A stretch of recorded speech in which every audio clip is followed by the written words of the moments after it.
of the surprise hits of this summer movie season was Hustlers. I'm Zach Laws of Gold Derby, and with me now is that film's cinematographer, Todd Banhazl.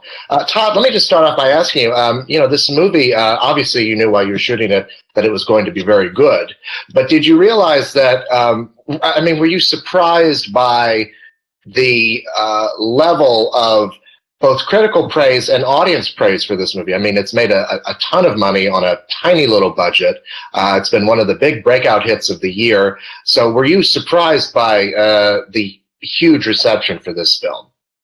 I don't know if surprise is the word. I think we're really happy that people found it. I mean, I think when we were making it, we felt that something really special was happening. I mean, I think no matter how stressful it got every day while making this movie, as every movie is, we would look at the monitor and just like laugh in kind of disbelief of the magic that was happening. And I think we felt really good. And I'm just so happy and grateful that people are really responding to it.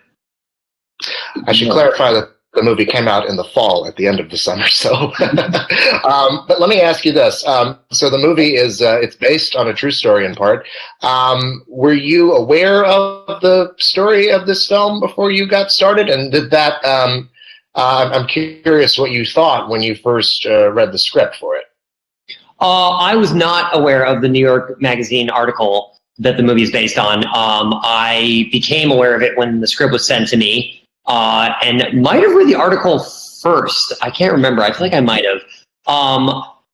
I mean, my first thoughts on the script for me was just how unbelievably exciting it was. And I think the thing that people are feeling about the movie is the thing that I felt when I read it, which is like, I can't believe that someone wants to make this and that this could possibly be made. And it's everything that I care about in movies, and it's kind of characters that I want to see on screen and in a way that I want to see them. So is a dream from the moment I read it. Is rare. Well, in terms of the visual aesthetic of it, what were you thinking about? What were the first ideas that jumped out at you when you read the script? And also, what were the conversations that you had with the director and the writer, Lauren Scafari? So my first instinct was that this is a gangster movie. This is like Goodfellas. This is like a voiceover driven. It just reminds me of like all my favorite gangster movies. And that's how it should be made in some capacity. And luckily, when I met with Maureen, that was what she already was kind of thinking when she wrote it and when she was, planning it. And so from there, that's where like the conversation started. It was like this conversation about like control, I think was the main starting point for conversation of like visually, how do we represent control? These characters trying to maintain control and gain control in their lives. And from there, I think it quickly became a conversation of how to photograph women and these kinds of characters in a way that feels right to us and in a way that isn't normally shown in films. Well, let me just dig into that a little bit, because in terms of both visually representing control and visually representing women in a way that you wouldn't expect, can you just delve in a bit more about how you went about doing those two things? Sure. I mean, we wanted to shoot these characters, one, like they are athletes, and two, like they are, criminals that we are rooting for, like in these movies like Goodfellas or Wolf of Wall Street, where you are allowed to root for characters simply because it's admirable to want power and to see people obtaining power in ways that are impressive, which I think is a thing that's normally reserved for male characters, unfortunately. So we talked about shooting them, first of all, just truthfully for how they feel, and also shooting them from a place of power. I mean, it's not so much like the female gaze as much as it is just like giving these characters like fully three-dimensional lives. So a lot of it was like shooting them like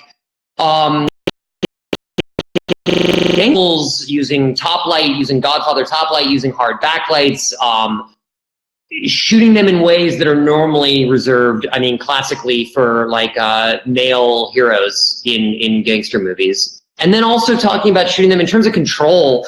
A lot of the film is handheld with the characters and like trying to like be up on the stage, up on the pole with them, as opposed to down on the ground looking up at them. And we used a lot of zoom lenses to sort of like compress and push the frame down on them. And I think like when they're feeling really powerful, we're seeing them from these really wide, low angles. And when they're feeling like their world come crashing down on them, we're shooting on these really long lenses and pushing the camera down into them. And so I think it's just about like being at their emotional level, scene by scene, visually. Yeah, it's interesting. I mean, to hear you talk about that, because like I think that audiences might not consciously be aware of the different ways that men and women are photographed in movies, and how like just the placement of the camera and the kind of light that you use can really convey a sense of, like you said, power and authority that's usually reserved just for men. I was really taken by the use of color in this movie. I mean, in the strip clubs and in other places, you use these this very kind of bold color scheme. Can you talk a bit about that? Yeah. So for us, the beginning of the color story starts with like where these women work, which is at the strip club. So for us, like naturally, all this color and neon and pinks and purples and blues is an indication of like their starting point for power and control. And actually, like I think people think of strip clubs as a place like where the men have control, but actually, I think I've come to realize that in many ways, like this is like the women's playing field, and so for us, like all those colors are an indication of like when they're in control. And then the men's world, all these Wall Street dudes kind of come from a place where like indications of wealth are like these like browns and silvers and these white spaces and tons of glass and all this kind of like these big gaudy indications of wealth. So what happens is as the women start like rising to power and gaining more money, their spaces start looking more and more like the men's spaces. They start buying apartments in Manhattan that are white walls with huge windows with Manhattan out the window. And so it's interesting that like they sort of, in chasing their American dream, color starts getting drained from their world. And in the end, when they're leaving, the police station and like they're surrounded by City Hall and like the game is up, all color has been drained from their life and they're surrounded by concrete buildings. So in that way, like the color story is about like, the American dream and like indications of wealth and what we're all trying, indications of wealth. Mm-hmm.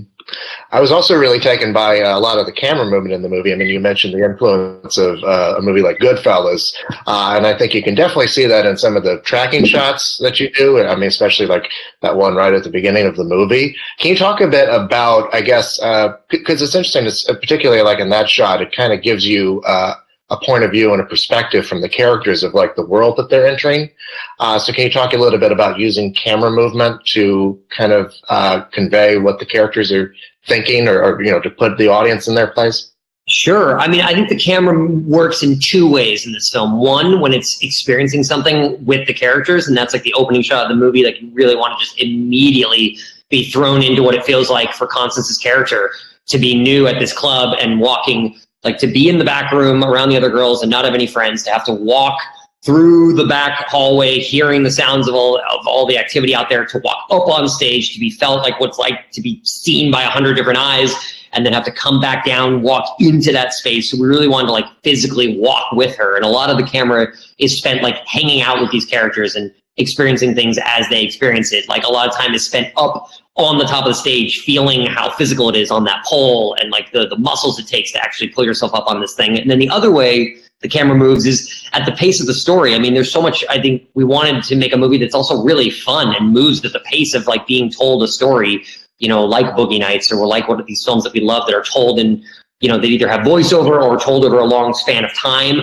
So in those cases, the movie, the camera is moving at the pace of the story, and it's dollying in and it's whipping around and it's zooming in and it's tracking through spaces and it's trying to like move you at the pace of the story. And every shot kind of like leads to the next. And it's sort of like A plus B plus C plus D, it's like the way that this all happened. And it kind of snowballs. And we want the camera to kind of have that snowball effect feeling. Now, one of the things that's been talked a lot about the making of this movie is how quickly you guys did it. I mean, you shot it and prepped it and edited it in a very quick turnaround, and also on a budget of about $20 million, which is not a lot of money for film of this kind of scale and scope. Were there things that you had to do in order to, I guess, how do you work within the limitations of something like that to still make a movie that has the kind of epic scope that you're hoping to make? Yeah, I mean, I think it was really hard. I think it's always like that, but I think especially for this movie, it was like that. I think we knew that the scope had to be huge, and we knew that we only had 29 days. So from the beginning, we talked about ways to like maximize our shooting time. I mean, we built it from the ground up. One of the things is that like Lorraine and I shot listed the living hell out of this movie. I mean, we put so much work into really, like from the beginning, Lorraine said to me, like, we have to know every beat of this film, you and I, before we get on set, so that when we're on set, we're just executing at a pace that is going to be necessary to execute at in 29 days. So one, I think, was just Lorraine and I knew how we wanted to make this movie very, very specifically. I mean, I think also like lighting wise, we tried to design a workflow where we were lighting spaces, not people, and it was all wireless, and most of it was LED, and we tried to make a system where like the spaces look real and they look dangerous, and like the world is alive, but at the same time you can almost shoot 360, and this allows like the actors to work with the director and to improvise. And so like if you build it from the ground up in a way where you can work very quickly on set, I think it's possible. I mean, it was really hard. I think it also just took like the talent of everyone that made this movie, our first AD and second AD and their teams. I mean, it was a feat. It was a miracle. Now, was this your first time working with Lorraine Scafaria? It was. I was recommended to her, and I believe she had seen my work with Janelle Monáe, and we had, I read the script and I really fell in love with it, and I really, I prepared for that meeting. I really wanted it, and we met, and it was like the best first date of all time. I don't know.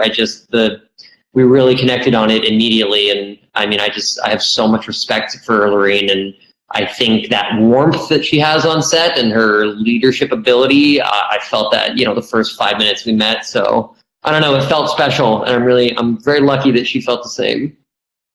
So I guess I assume that you guys will work together again if the opportunity arises. I hope so, man. I mean, Lorraine is so brilliant. Actually, she's the reason why I do this. It's like to work with people like that. Just, yeah. Well, can you talk a little bit about what you've got coming up in terms of what you're shooting next? So we just finished a pilot for HBO that Adam McKay directed. That's currently it's called Showtime, but that might change. But it's about the Lakers in the '80s, and that's a really exciting show. And there's a couple other things floating around, but that's the main one right now. It's interesting because in some ways, it's like a spiritual cousin to Hustlers, because it deals with, I don't know, gender politics and race relations and what happens, how people clash together when the economics of business come into play. Mm-hmm. Right. Well, I certainly look forward to seeing that. And Todd, thank you so much for your time. Congratulations on your work on Hustlers. It was a real pleasure getting to talk to you. Thank you so much. Really nice talking to you.